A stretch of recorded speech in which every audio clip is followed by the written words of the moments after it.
এমন বেটি রে আমি এই জন্য কাঁদছি রে মা। ওরে বেটি ফাতেমা ওই দিকে তাকিয়ে দেখো, আমার বড় নাতি ইমাম হাসান সবুজ রংটা পছন্দ করেছে মা। এমন একটা সময় আসবে রে মা, ওই শয়তানেরা দুশ্মনেরা আমার বড় নাতিকে বিষ পান করাবে। যখন বিষ পান করাবে রে মা, আমার বড় নাতি কাতর হয়ে যাবে, সমস্ত চেহারা বিষের আঘাতে সবুজ হয়ে যাবে। সেই জন্য আমার বড় নাতি সবুজ রংটা পছন্দ করেছে রে মা। ওরে ফাতেমা আমার ছোট্ট নাতি লাল রংটা পছন্দ করেছে মা। কারবালার প্রান্তরে যখন যুদ্ধ চলবে মা, ওই শয়তানেরা দুশ্মনেরা আমার নাতিকে ওই তীর ছুঁড়ে মারবে রে মা। ৭২ খানা সিনাতে তীর লাগবে। তখন আমার ছোট্ট নাতি ছটফট করে 10ই মুহররমের দিনে কারবালার প্রান্তরে শহীদ হবে রে মা। যেই দিন শহীদ হবে মা, গোটা কারবালা রক্তাক্ত হয়ে যাবে রে মা। আজকে আমার নাতি সেই লাল রংটা পছন্দ করেছে রে মা।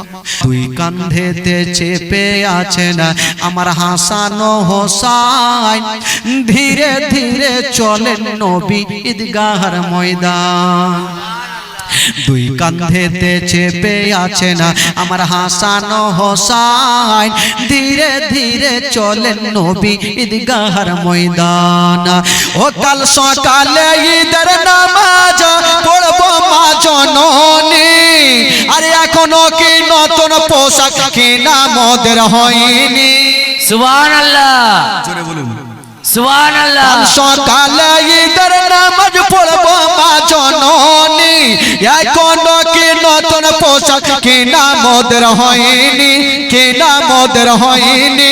জান্নাত রানী মা ফাতেমা, জান্নাত রানী মা ফাতেমা করোনা বয়ান, ধীরে ধীরে চলেন নবী ঈদগাহর ময়দান। ও ধীরে ধীরে চলেন নবী ঈদগাহর ময়দান। ও পিতা আমার সেরে খোদা মাতা জান্নাত রানী, আরে নানা আমার কমলি ওয়ালা মক্কি ও মাদানি, মক্কি ও মাদানি, মক্কি ও মাদানি। লুটিতে পারে নিশান, লুটিতে পারে নিশান এ জিদ মারওয়ান, ধীরে ধীরে চলেন নবী ঈদগাহর ময়দান। বাবা গো, আপনারা কারবালার ঘটনা শুনেছেন, কবি লিখেছেন ফোরাত নদী বন্ধ করে মিটবে কি মনের আশা, আরে 3 দিন কেন 7 দিন রইব রে পিপাসা। সুবহানাল্লাহ। ফোরাত নদী বন্ধ করে মিটবে কি মনের আশা, 3 দিন কেন 7 দিন রইব রে পিপাসা, রইব রে পিপাসা। কারবালাতে শহীদ হইয়া, কারবালাতে শহীদ হইয়া বাঁচাবো ঈমান, ধীরে ধীরে চলেন নবী। ইমাম হুসাইন আস্তে আস্তে ইমাম হাসান হুসেন বড় হতে লাগলো, আমার নবী আদর করতে লাগলো, ভালোবাসতে লাগলো। হঠাৎ করে একদিন ইমাম হাসান হুসেন কথা বলতে লাগলো। একদিন দোনো ভাই সিলটে লেখা লিখেছেন। সিলট বুঝলেন? সিলট এদিকে আছে, আজকাল আছে সিলট। কি বলে আপনাদের ভাষাতে? সিলটই বলে। আচ্ছা, সিলটে লিখেছেন ভাই। আর ইমাম হাসান বলছে ভাই, ইমাম হোসেনকে বলছে ভাই আমার লেখা বেশি ভালো। আর ইমাম হোসেন বলছে তোমার মাথা খারাপ, তোমার থেকে আমার বেশি ভালো। তো দোনো ভাই ঝামেলা আমাদের মধ্যে বাড়িতে দেখবেন বাচ্চা কাচ্চারা ঝামেলা করে না, যে আমার ভালো, ও বলছে আমার ভালো, যতই ভালো হোক না কেন। তো ইমাম হাসান বললো ভাই শুনো, যখন তোমার তুমি ভালো বলছো, আমার আমি বলছি, ইয়ার ফাইসালা চলো আমার মার কাছে যাব, আমার মা যেটা ভালো বলবে সেটাই ভালো হবে। জোরে বলুন সুবহানাল্লাহ। তো ইমাম হাসান বলছে যদি মার কাছে যাই, আমার ভালো না হইলেও আমার মা বলবে এটা ভালো আছে, যেহেতু বড় বেটাকে কষ্ট দিবে না। আর ইমাম হোসেন বলল না, মা ছোট বেটাকে কষ্ট দিবে না, চলো মার কাছে। এরা দুইজন যুক্তি করে বাবা দুইখানা সিলট নিয়ে মার কাছে হাজির হয়ে গেল। যেমন ছিল দুইখানা রেখেছেন, বলছেন মা গো আজকে জন্য এসেছি মা। বললো ওরে লাডলা দুলারা, ওরে কলেজার পারা, ওরে নয়নের তারা, বলো তোমরা কেন এসেছো? দুইজন ছেলে বলছেন মা গো এটা আমার লেখা, আর এটা হচ্ছে আমার ছোট ভাই হোসেনের লেখা। মা গো বলে দিন মা কোনটা লেখা ভালো। আজকাল যদি মা বহিনেরা হইতো তো এই প্রশ্নের উত্তর 1 সেকেন্ডের মধ্যে দিত কি দিত না ভাই? বলে দিত যারে বেটা যা, বড় বেটা লেখা ভালো, যা ভাগ। ছোট বেটা কষ্ট পেল দুঃখ পেল দেখার নাই, বা বলে দিত ছোট বেটা লেখা ভালো, যা। ফাতেমা চিন্তা করছেন, যেমনই বলেছেন দোনো ছেলে মা গো কোনটা লেখা ভালো। হাইরে নবী নন্দিনী ফাতেমা একবার বাবা বড় বেটা হাসানের দিকে দেখছেন, একবার বড় ছোট বেটা হোসেনের দিকে দেখছেন। ইমাম হাসান বলছেন মা গো আমারটা ভালো, ইমাম হোসেন বলছেন মা গো আমারটা ভালো। হাইরে নবী নন্দিনী ফাতেমা ভাবছেন আল্লাহ গো এখন যদি আমি বলে দিই ইমাম হোসেনের লেখা ভালো, ইমাম হাসান কষ্ট পাবে, আর যদি বলে দিই ইমাম হাসানের লেখা ভালো, ইমাম হোসেন কষ্ট পাবে। আল্লাহ আমি মা কোন বেটাকে কষ্ট দেব না। জোরে বলুন। ফাতেমা বলছেন আমি কোনো বেটাকে কষ্ট দিব না। মা ফাতেমা বলছেন বেটা রে তোমরা যে প্রশ্ন করেছো বেটা ইয়ার উত্তর আমি দিতে পারবো না। কেন মা এই শক্ত কত প্রশ্ন করলাম, সামান্য তো ব্যাপার, বলে দিন কোনটা লেখা ভালো। বলে না বেটা আমার ক্ষমতা নেই। তাহলে কি করব?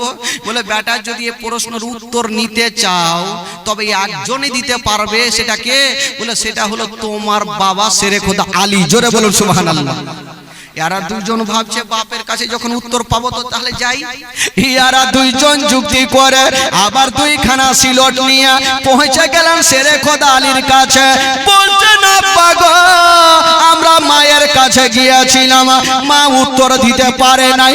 আব্বা গো আপনার কাছে এসেছি, বলুন কার লেখা ভালো। শেরে খোদা আলী ভাবছেন আল্লাহ কোনটা লেখা ভালো।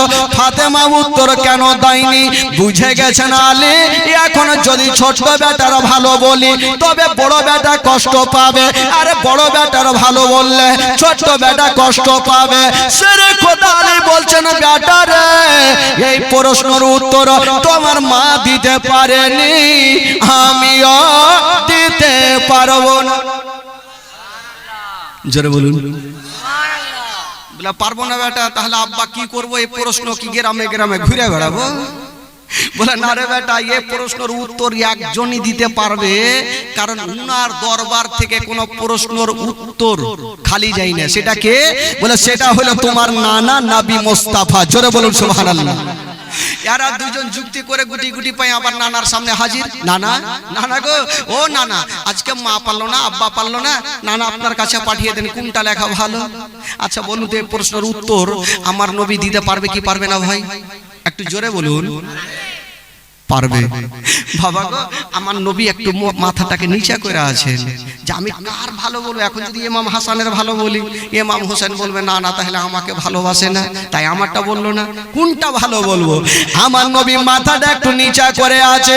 বাবা গো আল্লাহ বলে জিবরাইল দেরি করো না, তাড়াতাড়ি করে যাও, 3টা গুলি নিয়ে চলে যাও আর আমার নবীকে জানিয়ে দাও দুইখানা সিলট নিচে রাখবে, 3টা গুলি ওপরে চালিয়ে দিবে। যার সিলটে 2টা গুলি পড়বে তার লেখা ভালো, আর যার সিলটে একটা পড়বে তার লেখা ভালো নেই। এই কথা বলে জিবরাইল 3টা গুলি নিয়ে চলে গেলেন, আমার নবীকে জানিয়ে দিলেন, চলে গেলেন। আমার নবী দোনো নাতিকে ডাকলো এখানে আসো। আচ্ছা ভাই তোমরা উত্তর চাইছো? বলে হ্যাঁ। বলে আমার হাতে কটা গুলি আছে? বলে 3টা। না বলে তোমরা 2খানা সিলট রাখো, আমি এই 3টা গুলিকে উপরে চালাবো, যার সিলটে 2টা পড়বে তার লেখা ভালো, আর যার একটা পড়বে তার লেখা ভালো নেই। আমার নবী তো চালিয়ে দিয়েছেন 3টা গুলিকে। ইমাম হাসান বলছে গুলি রে ঘুরতে হবে না, আমার সিলটে 2টাই। আর ইমাম হোসেন বলছে না আমার সিলেটে দুটা আসো। গুলিও টেনশন করছে কোনখানে যাব, ঘুরছে বাবা। হঠাৎ করে ঘুরতে ঘুরতে একটা গুলি ইমাম হাসানের সিলেটে পড়ে গেল, একটা ইমাম হোসেনের সিলেটে পড়ে গেল। বলুন কয়টা গুলি চালিয়েছিল? কয়টা চালিয়েছিল? পড়েছে কয়টা? একটা কোনটা গেল বাবা? তিনটা গুলি চালিয়েছিল। ইমাম হাসান বলছেন ওরে গুলি রে আমার সিলেটে দুটাই, আর ইমাম হাসান বলছে না আমার সিলেটে দুটাই। ও যুবক বন্ধুরা, ওই গুলিগুলা ঘুরতে ঘুরতে একটা ইমাম হাসানের সিলেটে পড়েছে, একটা ইমাম হোসেনের সিলেটে পড়েছে, আর একটা গুলি ওপরে তাকিয়ে দেখছেন বাবা ওই গুলিটা বান বান করে ঘুরতেছে, কোথাও পড়েনি, ঘুরছে। ইমাম হাসান বলছে ওই ঘুরতে হবে না আমার কাছে। ইমাম হাসান বলছে ভুল করেও না আমার সিলেটে আই। গুলিও টেনশন করছে আমি যাব কোনখানে। এখন যদি ইমাম হাসানের সিলেটে যাই ইমাম হোসেন তো কষ্ট পাবে, আর নবী বংশের ছেলেকে যদি কষ্ট দেওয়া যায় তাহলে আমার নবী নারাজ হবে, আর নবী যদি নারাজ হয় আমার আল্লাহ নারাজ হবে, আর আল্লাহ নারাজ হলে তো জান্নাত পাওয়া মুশকিল আছে। কি করব? দুটা গুলি, ওই গুলিটা ঘুরছে, ইমাম হাসান বলছে আমার সিলেটে আই, ইমাম হোসেন বলছে আমার সিলেটে আই। গুলি বাবা ঘুরতেছিল, এবার আল্লাহর অর্ডার হয়ে গেল। আল্লাহ বলে জিবরাইল দেরি করো না, তাড়াতাড়ি করে যাও, যেই গুলিটা ঘুরতেছে ওই গুলিটাকে দুই খণ্ড করে দাও। বাবা গো জিবরাইল সাঁ করে চলে গেল। যেই গুলিটা ঘুরতেছিল ওই গুলিটাকে দুই খণ্ড করে দিয়েছেন বাবা গো।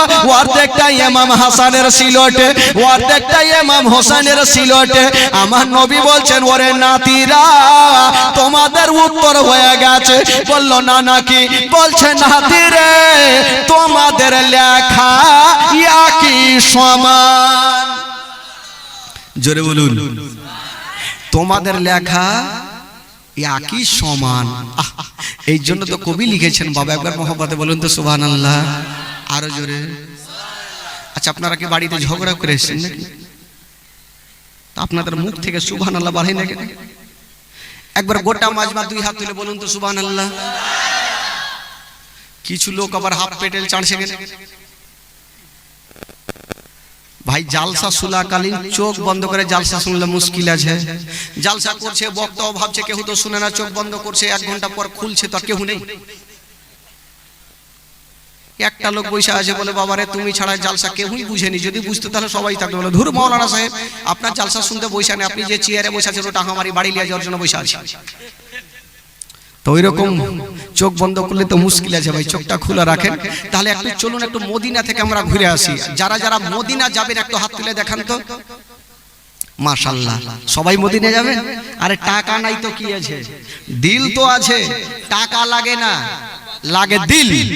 যার দিল আছে তার মদিনা আছে, যার দিল নেই তার মদিনাও নসিবে নাই। তো যখন ওখান থেকে যেতে পারবো না, চলেন এই গ্রাম থেকে ঘুরে আসি। এই গ্রামের নামটা কি? শিয়ালকা।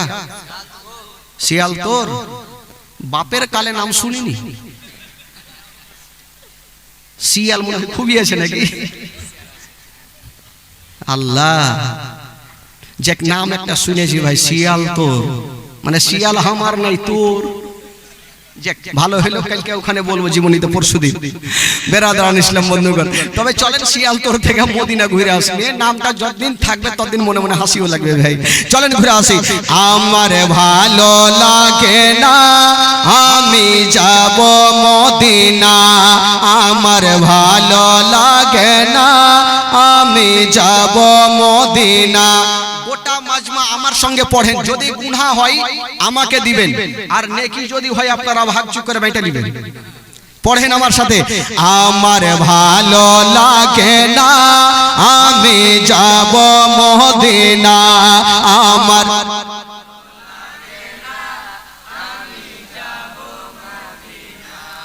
ঢেকি এতগুলো লোক বসে আছেন, মনে হয়েছে চলে শুইতে গেছে। এইভাবে বললে হবে? গোটা মাজমা পড়ে স্টেজে পড়বে না। দেখি এইদিকে আছে কি, স্টেজে তো সব দিনই পড়ছে, আপনারা দেখি একটু আবহাওয়া দেন। পড়ুন, আমার ভালো লাগে না আমি, আরো হয়নি, আরো জোরে, আমার ভালো লাগে না আমি মদিনাতে না গেলে মনে শান্তি হবে না, আমার ভালো, আমার ভালো লাগে না আমি, মনে আছে যে আশা নবী গো হবে তোমার সঙ্গে দেখা, ওগো পাখির মতো থাকতো না, পাখির মতো থাকতো না, উড়ে যাব মদিনায় আমার ভালো, জোরে জোরে, আমার ভালো।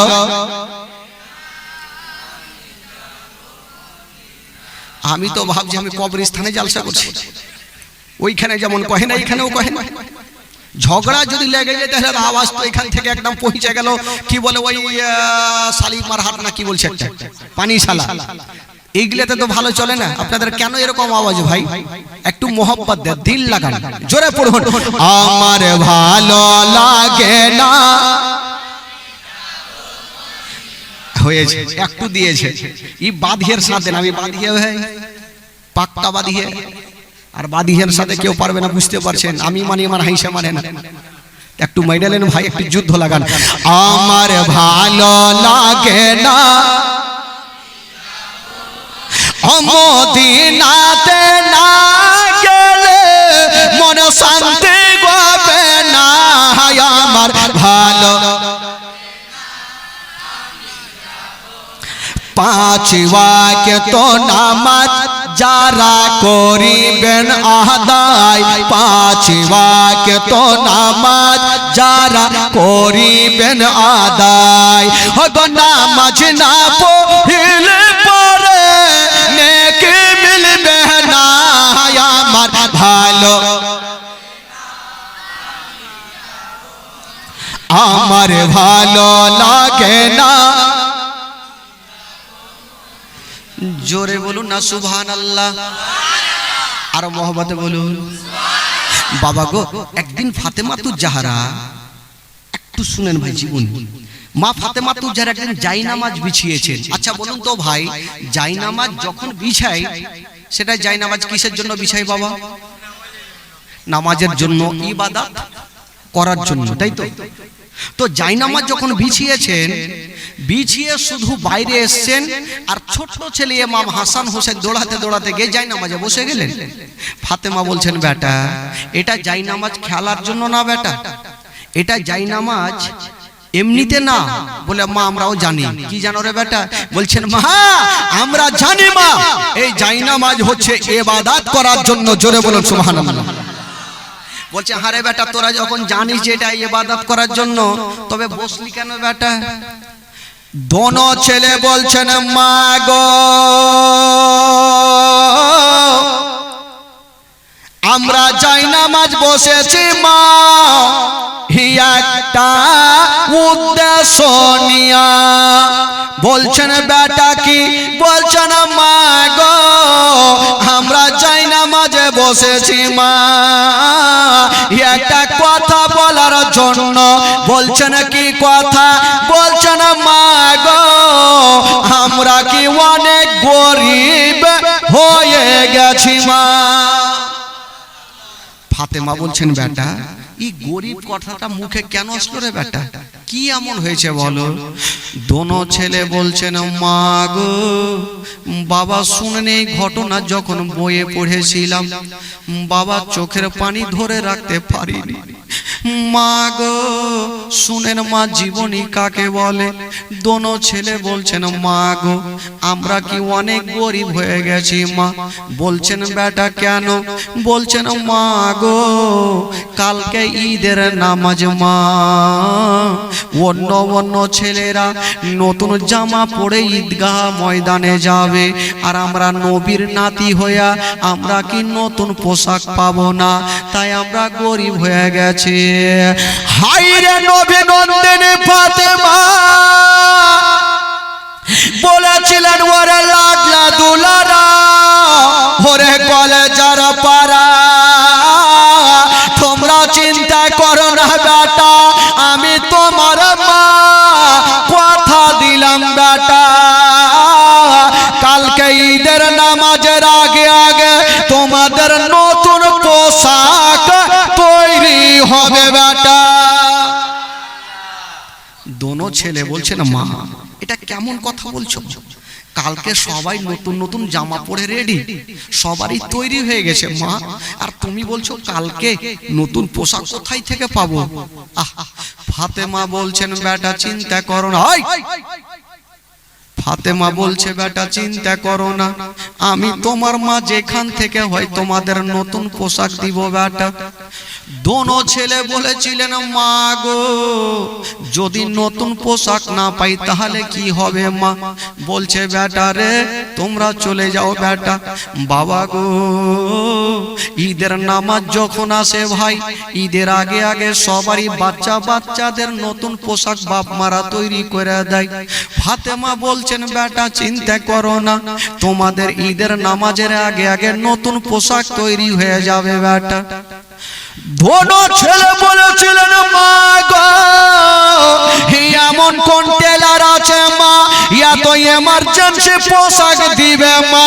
ফাতেমা বলেছিলেন লাডলা দুলারা, ওরে কলেজার পারা, তোমরা চিন্তা করো না বেটা, আমি কথা দিলাম কালকে ঈদের নামাজের আগে আগে তোমাদের পোশাক দিয়ে দিব বেটা। দোনো ছেলে মাকে বিশ্বাস করে তারা চলে গেল, যে মা যখন বলেছে আমাদের নতুন পোশাক হবেই হবে। দোনো ছেলে বাবা চলে গেলেন, আর ফাতেমা বাবা সাজদাতে পড়ে গেলে। তবে বন্ধুরা শুনেন ফাতেমার সাজদা কেমন ছিল। আমরা 5 মিনিটের মধ্যে আমাদের 10 রাকাত নামাজ কমপ্লিট হয়ে যায়, হয় কি হয় না? কিন্তু ফাতেমা যদি সন্ধ্যার সমাতে সিজদাতে যেতেন সারা রাত পার হয়ে যেত, একটা সাজদা খতম হইতো না। আমরা নামাজ পড়ি মসজিদে গিয়ে শুধু ঠাকা ঠাক মারি আর উঠি করি না, কিন্তু ফাতেমা তু জাহরা মা শুনেলেন খালা, এর তো মনে হয় নামাজ জীবনে ছাড়ে না নাকি? মা বহিনারা নামাজ পড়ে। আচ্ছা এইদিকে যারা আছেন ভাই বাবাজি, আপনারা যিনারা নামাজ পড়ছেন 5 ওয়াক্ত নামাজ, একটু হাত তুলে দেখান তো যারা নামাজ পড়েন। 1 2 3 4 5 20টি। আচ্ছা যারা পড়ে না তারা একটু হাত তুলেন।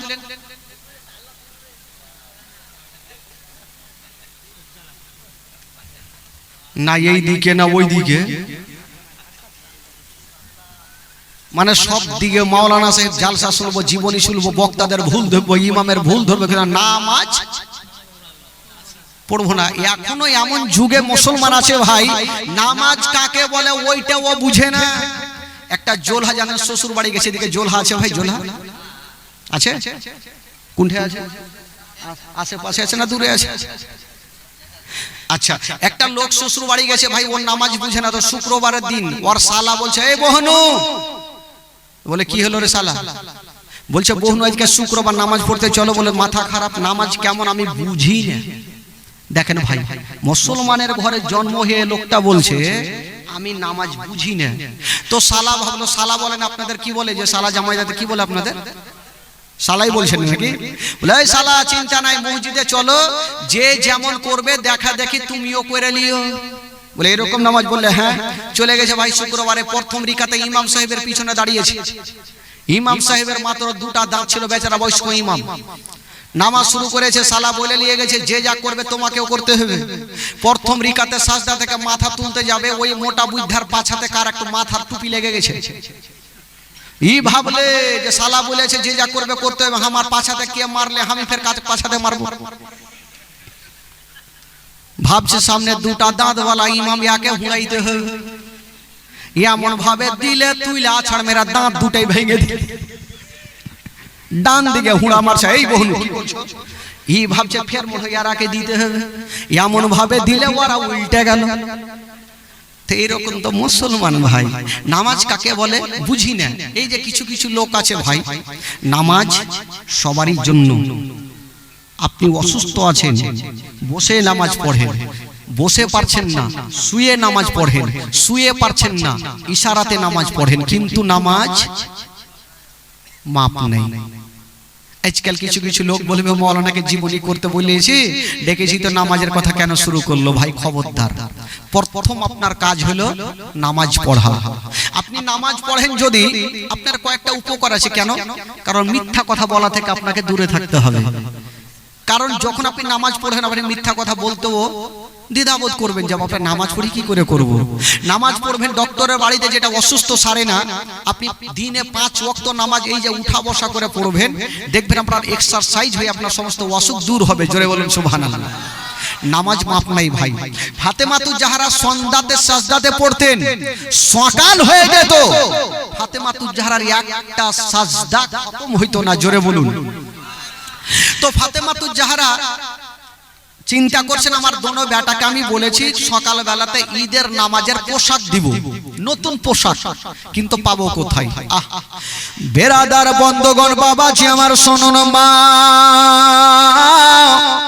ফাতেমাতুজ জাহরা সাজদাতে পড়ে গেছেন আর কাঁদছেন, আল্লাহ আজকে আমার ছেলেদের কাছে আমি ওয়াদা করেছি, আমি যদি নতুন পোশাক না পাই আমার ছেলেরা আমাকে মা বলে বিশ্বাস করবে না। আল্লাহ গো, তুমি নতুন পোশাকের ব্যবস্থা করে দাও। যেমন দোয়া করা, আল্লাহ দরবারে দোয়া কবুল হয়ে গেল। আল্লাহ বলে জিবরাইল দেরি করো না, তাড়াতাড়ি করে যাও। আল্লাহ গো কোথায় যাব? বলল জান্নাতে যাও, আর জান্নাতে গিয়া দুটা সাদা রঙের পোশাক নিয়া আমার হাবিবের বেটি ফাতেমার হাতে দিয়া দাও। জোরে বলুন। যাও দুটা জান্নাতি পোশাক নিয়ে ফাতেমাকে দিয়ে দাও। ফাতেমার দোয়া আল্লাহর দরবারে কবুল হয়ে গেছে। জিবরাইল জান্নাতে গেল আর দুটা পোশাক নিয়ে ফাতেমার গেটে হাজির হলো। ও ফাতেমা, তুমি দরওয়াজা খুলো। ফাতেমা ভাবছেন আমার বাড়ির বারান্দায় কে এসেছে। বলছেন কে আছো গো? জিবরাইল। উনি বললেন আমি জিবরাইল। কি বলেছিলেন জানেন? বলছেন ফাতেমা দরওয়াজা খুলো, আমি অন্য কেউ নয়, আমি হলাম ইমাম হাসান হোসাইনের দরজি। জোরে বলুন। দরজি বুঝলেন তো? দরজি। জিবরাইল আল্লাহর ফেরেশতা বলছেন ফাতেমা দরজা খুলো, আমি ইমাম হাসান হোসাইনের দর্জি। ফাতেমা ভাবছেন ব্যাপার কি, দর্জি কোনটা থেকে আসলো? কারণ আমি কোনো কাপড় দিনি, কোনো জামা দিনি, কোথায় থেকে আসলো? যেমনই দরওয়াজা খুলেছেন বন্ধুরা, ফাতেমা জিবরাইলকে চিনে না। বাবা গো, হাতে ওই পুটলি খানা দিল। এবার ফাতেমা তো যারা পুটলি খানা নিয়ে বাবা দরওয়াজা লাগিয়ে দিয়েছেন। জিবরাইল চলে গেছেন।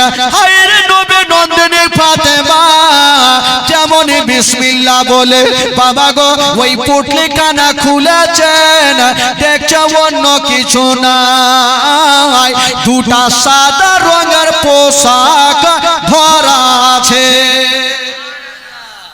ফাতেমাতুজ জাহরা সঙ্গে সঙ্গে 2 রাকাত শুকরানা নামাজ আদায় করলেন। আল্লাহ তুমি ছাড়া কেউ নেই। এবার দুটা পোশাক তো তৈরি হলো ভাই। আচ্ছা বলুন তো, জান্নাত থেকে যে দুটা পোশাক দিয়ে গেলেন সেটা রংটা কি ছিল ভাই? কি রং ছিল? সাদা। এবার পোশাক নিয়ে চলে আসলেন। আমার নবী সকাল বেলাতে ভাবছেন যে আমার ফাতেমা আমার দোনো নাতির জন্য পোশাক তৈরি করেছে কিনা, কারণ ঈদের বাজারে সবাই তো নতুন পোশাক, তো ফাতেমা তৈরি করেছে কিনা একটু যাই। যেমনই ফাতেমা তো জাহরার বাড়ি গিয়েছেন, বলছেন ফাতেমা, ওরে বেটি ফাতেমা, কালকে ঈদের নামাজ মা, আচ্ছা বলো তোমার ছেলেদের জন্য কোন পোশাক নিয়েছো কিনা?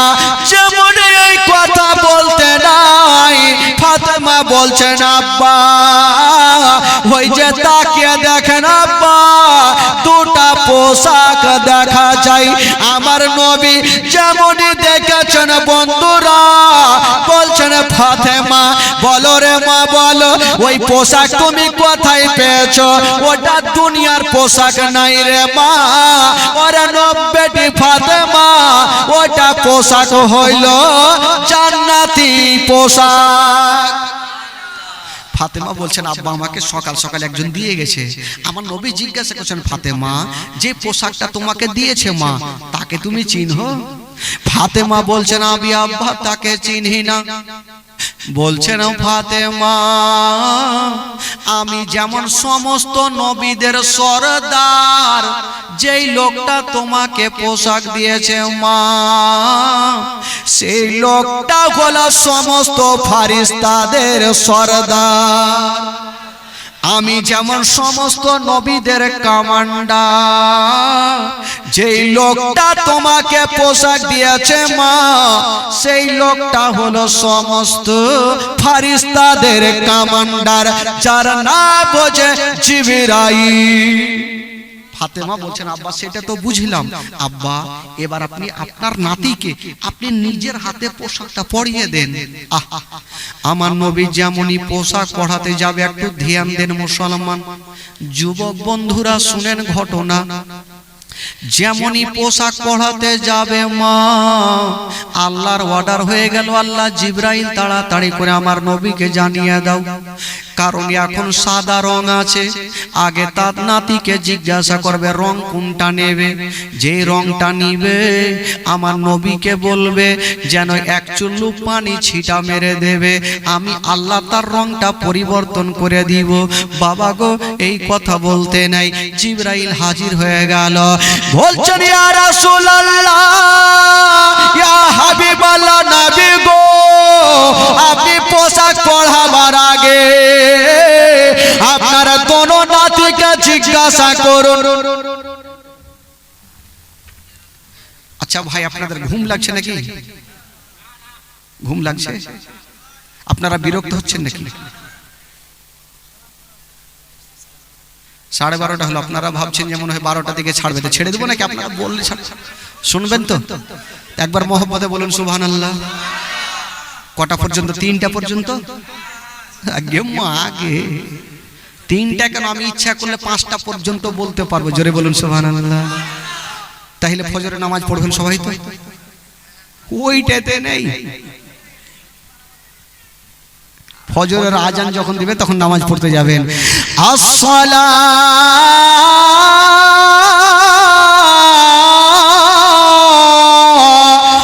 খায়রুম মিনান নাওম।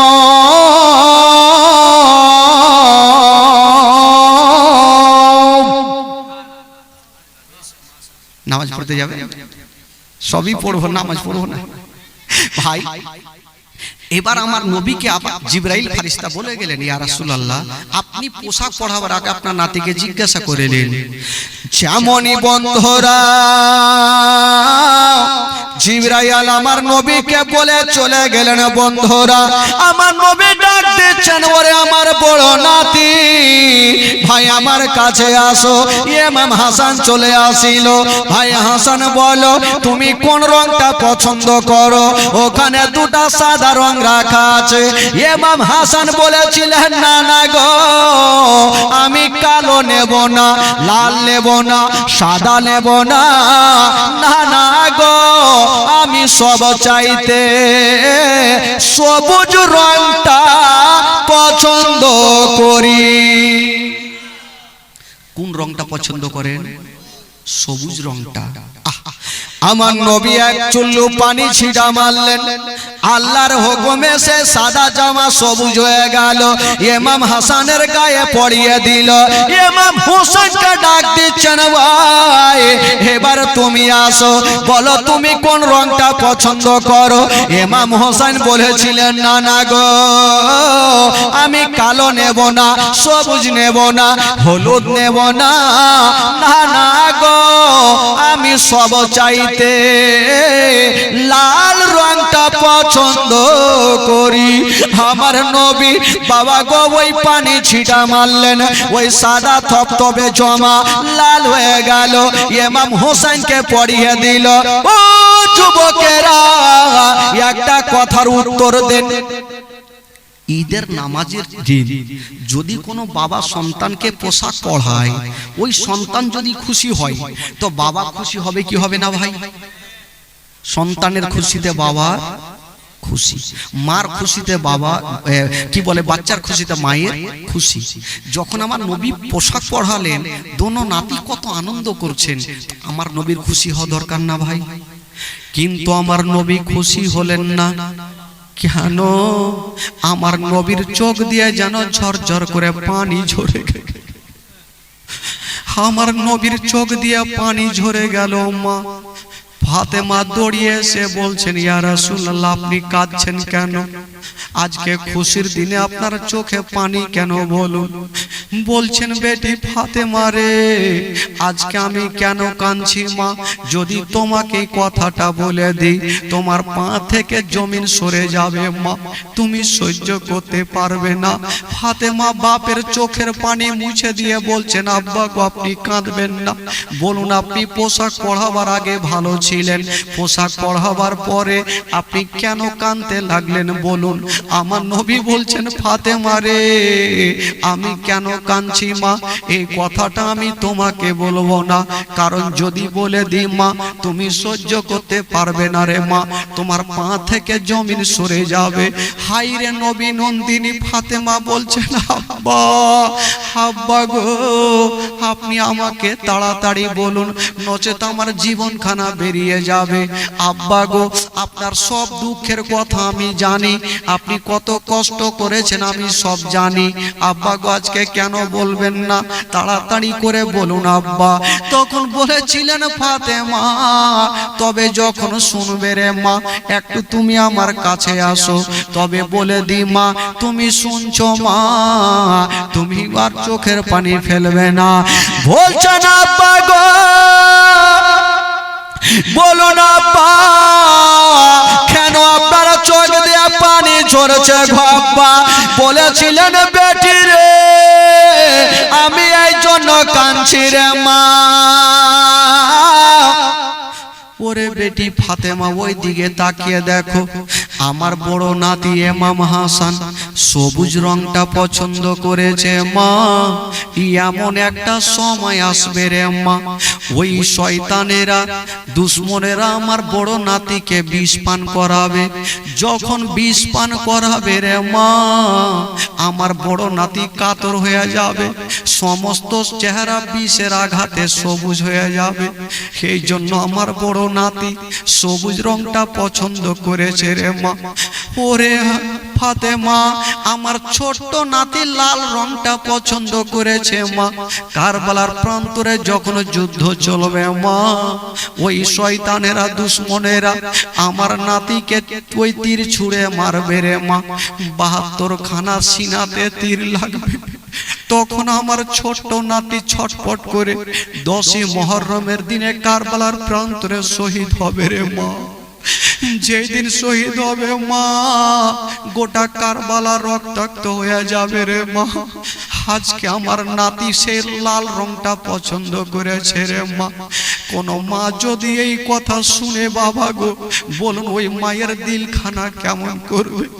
ফাতেমা কাঁদছে ডুগরে ডুগরে, আল্লাহ, আমার বড় বেটা যেদিন বিষ পান করবে, আমি মা যদি বেঁচে থাকি, আমার বেটা যখন লাফাবে, আমি মা বেটাকে টেনে সান্ত্বনা দিয়ে আদর করব। আমার ছোট্ট বেটা হোসেনকে যখন 72 খানা তীর লাগবে, আমার বেটা আলাতাস পানি পানি করবে, আমি যদি থাকতাম আমার বেটাকে বুকখানে ধরে গালে মুখে চুমা দিতাম। হায়রে ফাতেমা কাঁদতে লেগেছে। আমার নবী বলছেন, ফাতেমা তুমি কান্দিও না রে মা, কান্দিও না, কপালে যেটা লেখা আছে সেটা হবে। তবে মা রে, আমি দুনিয়া থেকে যখন চলে যাব মা, আমার দোনো নাতি ইসলামের খুঁটিকে ধরে থাকবে রে মা, ইসলামটাকে প্রচার করবে রে মা। ওরে বেটি ফাতেমা কান্দিও না। ফাতেমা যখন শুনতে পেয়েছে, বলছেন আব্বা গো, আমার বেটাদের এত কঠিন পরীক্ষা হবে, তবে আব্বা গো আমি কি সেই পরীক্ষাতে থাকতে পারবো না? বাবা গো, বেরাদার বন্ধুগণ, বাবাজি আমার। ফাতেমা ডুগরে ডুগরে কান্দে। আমার নবী সান্ত্বনা দিয়ে বলছেন, ফাতেমা কপালে যেটা লেখা আছে সেটা ঘটবে রে মা, কখনো রদ হবে না। হায়রে নবী নন্দিনী ফাতেমা দোনো ছেলেকে ডাক দিয়েছেন, মা গো বুকখানে ভরে নিয়া বাবা গালে মুখে চুমা দিচ্ছেন, গালে মুখে চুমা দিচ্ছেন বাবা। হঠাৎ করে চুমা দিতে দিতে দোনো ছেলে বলছেন, মা আজকে তুমি আমাকে কেন এত সুন্দর করে চুমা দাও? আমরা নামাজ পড়ে আসি। হায়রে আমার নবী মুস্তাফা ঈদগাহতে নিয়ে গেল, নামাজ পড়িয়ে নিয়ে চলে আসিল। এখানে অনেক ঘটনা আছে। দোনো ছেলে যখন যাচ্ছিল, বাবা গো যেতে যেতে সামনে তাকিয়ে দেখছেন অন্য অন্য ছেলেরা নামাজ পড়তে যাচ্ছেন, ঘোড়ায় চড়ে উঠে চড়ে যাচ্ছে। ইমাম হাসান হোসেন বলছেন, না না গো, ওই ছেলেরা দেখুন ঘোড়াতে চেপে আছে, উঠে চেপে আছে। না না গো, আমাদের উট কোথায় আছে? আমার নবী বলছেন, নাতি রে তোমাদের উটের দরকার নাই, আমি তোমাদের জন্য সওয়ারি হয়ে গেলাম।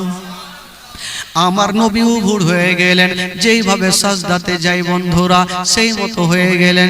আমার নবী বলছেন, নাতিরা তোমার পিঠ আমার পিঠে তোমরা চেপে যাও, আমি তোমাদের টানতে টানতে নিয়ে যাব। দোনো নাতি নানার পিঠে চেপে গেছে।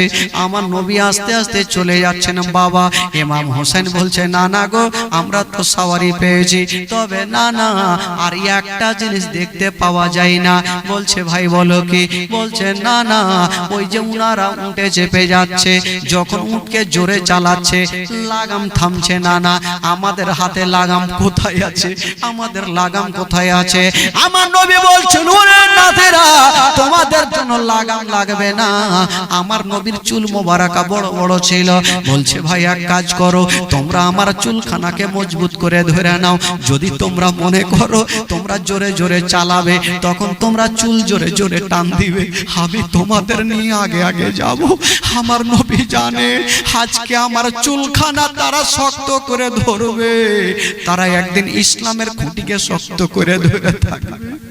আমার নবী জানে আমার ছোট নাতি হোসেন কারবালার প্রান্তরে শহীদ হবে।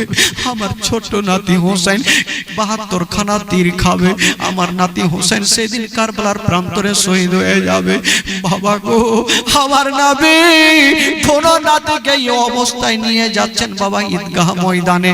একটা কথা বলে দিই, আমার নবীর শরীরের সঙ্গে যার শরীর টাচ হয়ে যায় তার জন্য জাহান্নামের আগুন হারাম হয়ে যায়। নবীর শরীরের সঙ্গে যার শরীর টাচ হয় তার জন্য জাহান্নামের আগুন হারাম হয়ে যায়। ইমাম হাসান হোসেন আমার নবীর ঘাড়ে আছে। বেরাদার এ যুবক বন্ধুরা, এই জন্য তো কবি লিখেছেন, বাবা